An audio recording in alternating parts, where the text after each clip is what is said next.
Hey guys, Rob with WePayOffDebt.ca coming at you to address the question today. Okay, I'm debt free. How do I stay that way? Okay. Now, before I do that, please go ahead and like, comment, subscribe to this video, and please share it with anybody you think would find it useful as well. If you don't know, I have a community texting platform, which allows me to respond to you via text messages. So go ahead and shoot me a text there, 204-81-36-133. That's 204-81-36-133. And let me know if you have any questions, any ideas for future videos you'd like me to go over, what have you. So with that, let's just jump into it. So let's talk about this question of, I'm debt-free, how do I stay that way? Now, this has been a product of what we've gone through for the last couple of years. We started our debt-free journey in January 2016, and so it was finished completely finished in February 2018. Then, yeah, that sounds right. And so all of 2018 we spent. For the summer of 2018, we spent doing like sort of baby step 3B. We bought up and bought a car, a couple things like this that were big expenses that we needed to do before we started retirement. But then in October, I think it was that year, we started baby steps 4, 5, and 6. And since then, so this is since the fall of 2018. It's now the fall of 2021, so about 3 years.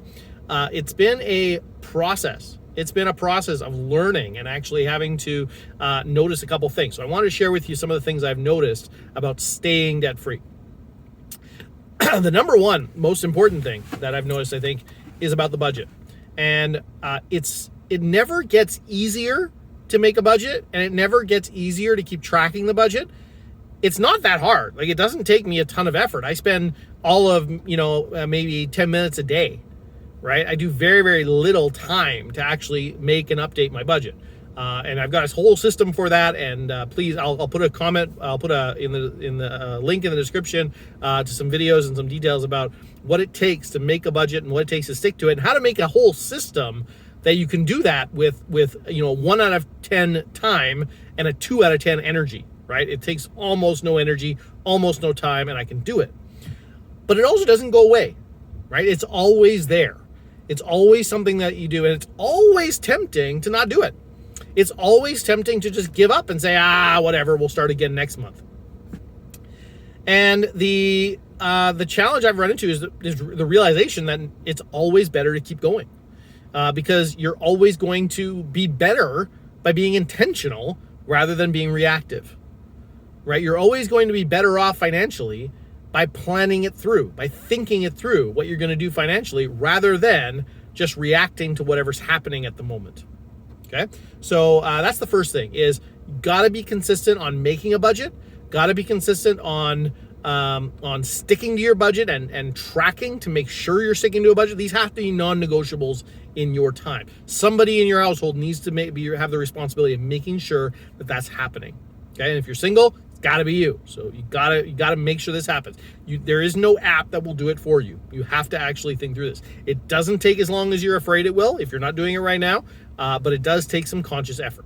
Okay, that's probably number one.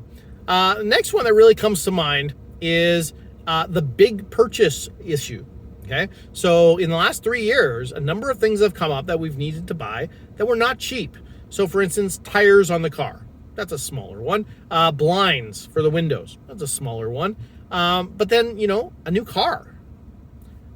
We had actually budgeted for and planned for a trip to Florida in 2020, in the summer of 2020, and we had paid for it and everything, and then the pandemic hit. And so, yeah, right? Like you have to work through the details of what it will look like to take a trip, to work through the details of what it would look like to replace your car.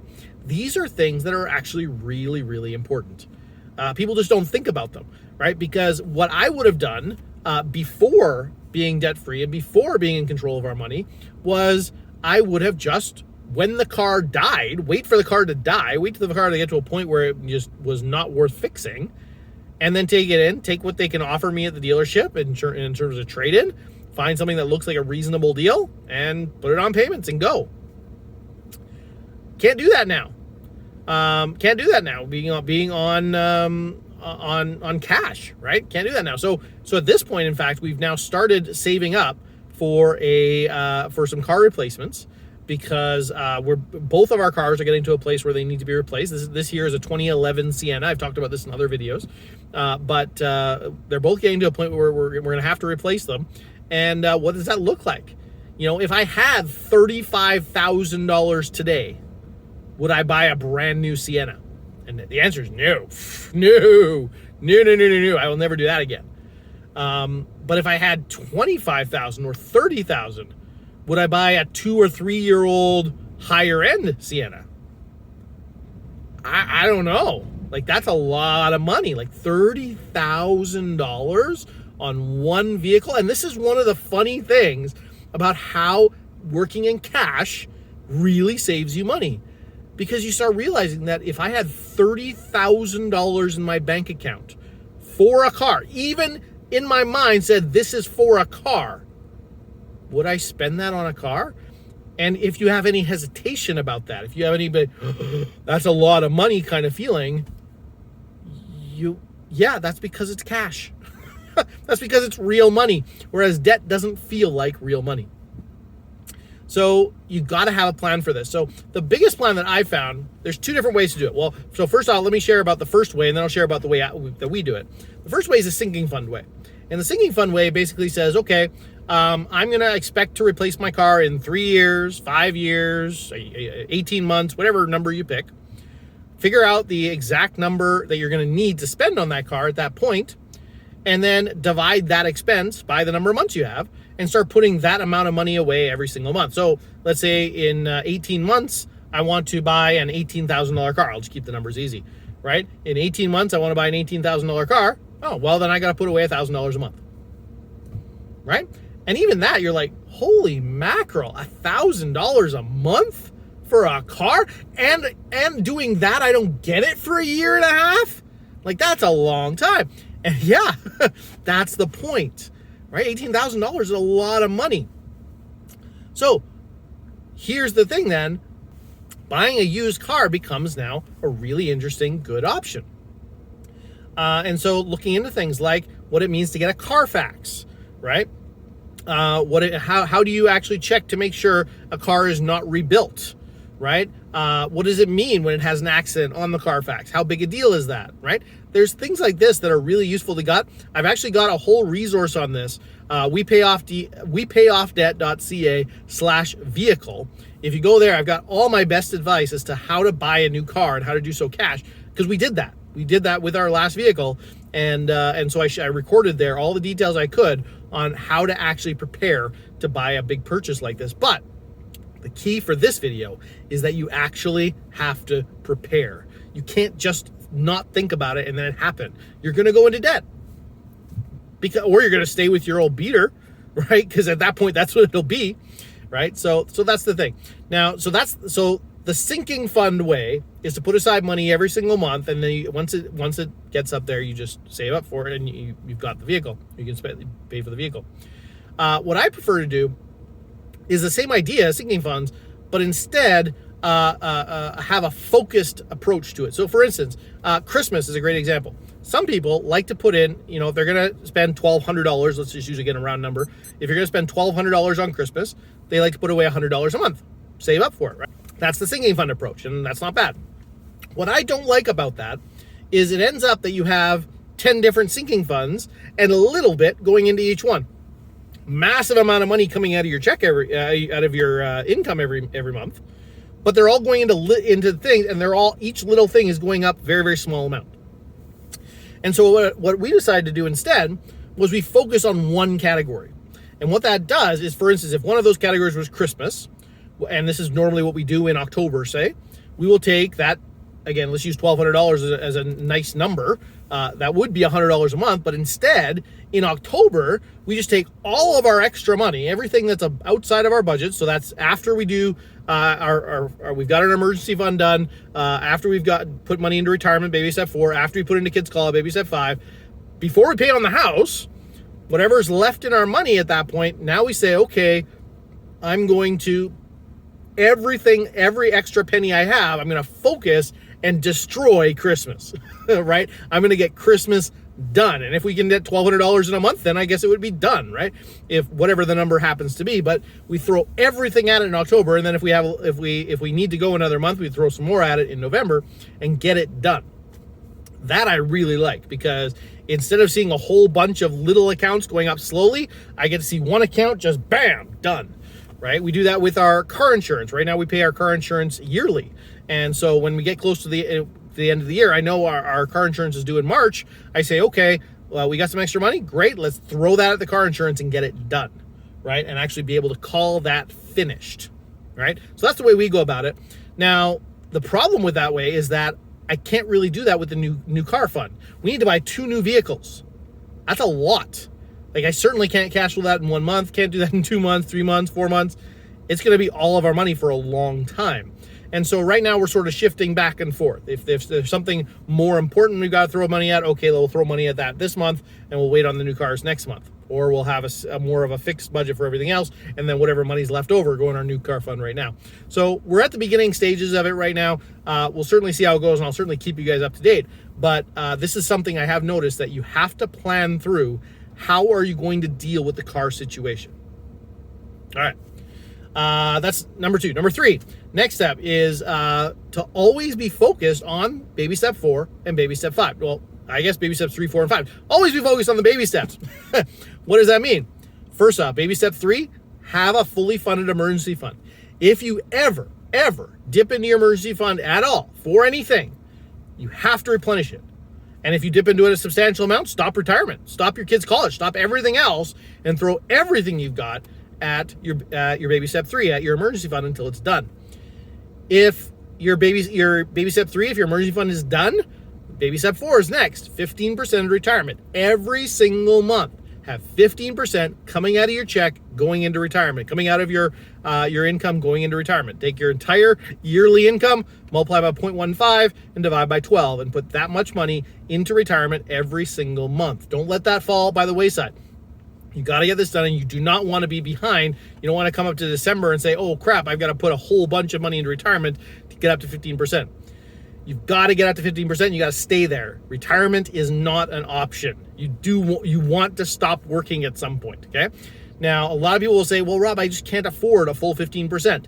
Then you haven't cut your budget enough. You haven't cut your budget, because you can do 15% of your income. It's doable. It's tough sometimes. Maybe you need a better job. Maybe you need a different job. Maybe you need to make changes. Maybe your house is too much. Maybe if your house is, the ideal is about 25% of your take-home pay should be going towards your house. And that's not just mortgage. That's mortgage, insurance, and property taxes together. That should be around 25%. Okay. If all those added together end up being somewhere in the range of 40, 50% of your income, you might be house poor. Okay. So there are things to look at about this. But the key point is you want to be at a place where you can put away 15% of your income into retirement. And again, continuing to focus on the baby steps. Baby step 5, kids' college.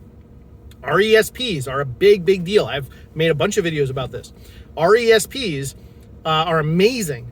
That if you have kids and you put in $2,500 a year into an RESP, the government will give you an extra $500 towards that. And you can invest all of that towards your kids' college in good mutual funds that are paying 10 to 12%. And when you take it out, it's taxed at their tax rate, so you pay almost no taxes on it, if any, right? So this is an amazing program, and I don't know about you, but I want my kids to not have to worry about college. I don't want them to have to take out student loans to go to college, or feel like they have to. And if they don't go to college, you can just take it out and pay back the grant money. And that's it. It's all your money. You can actually roll it into an RRSP even as well. Okay, so there's tons of great options here. RESPs are awesome. I would put those as a pretty high priority while you're doing the baby steps. You don't want to be putting them off too long. You want to be able to get the grant money as much as you possibly can of the grant money. Okay, it does max out at a certain point, but you definitely want to take advantage as much as you can of free money, right? And baby step 6. Don't forget about the house. We want to get the house paid off as soon as possible. So if you have a house right now, make sure it is at most on a 15-year fixed rate mortgage, right? That you're going to have this thing paid off in at most 15 years. We've been in our house since 2008, so that's 13 years. If we had just followed that rule, we would be 2 years from debt free. 2 years from baby step 7 debt free. Like that, like I'd be 40 with a paid for house. Instead, I'm going to be 50 with a paid for house. We're 10 years behind because of that mistake. So make sure the house you have is on a 15-year fixed rate where the payment is no more than a fourth of your take-home pay. Okay, that's the guideline, and yeah, that's the best way to go. Okay, so as you're going, if you've got extra money that you can put towards the house, do it. One good way to take care of this, as you get raises in income, make sure take a chunk of every single raise you get and put it towards the house. So for instance, if you get a raise of let's again, so use some round numbers. If you get a raise of, let's say, $10,000 a year, then take $5,000 of it a year and put it on the house, right? You divide that by 12 if you want, but then you're still getting a raise every single month, and without even noticing, you're paying more towards the house, right? So that's awesome. Stuff like that can be really, really helpful to get the house paid off and paid off sooner. I think that's it. I hope that gives you some great value today. Again, shoot me a text, 204-8136-133, and let me know if you have any questions or frustrations around you're now debt-free, but you're having trouble living and surviving debt-free. Okay? Shoot me a message. I would love to hear from you. Thanks so much, guys. Really appreciate you. Again, comment, subscribe, share. Thanks so much. Have a good one. We'll talk to you again.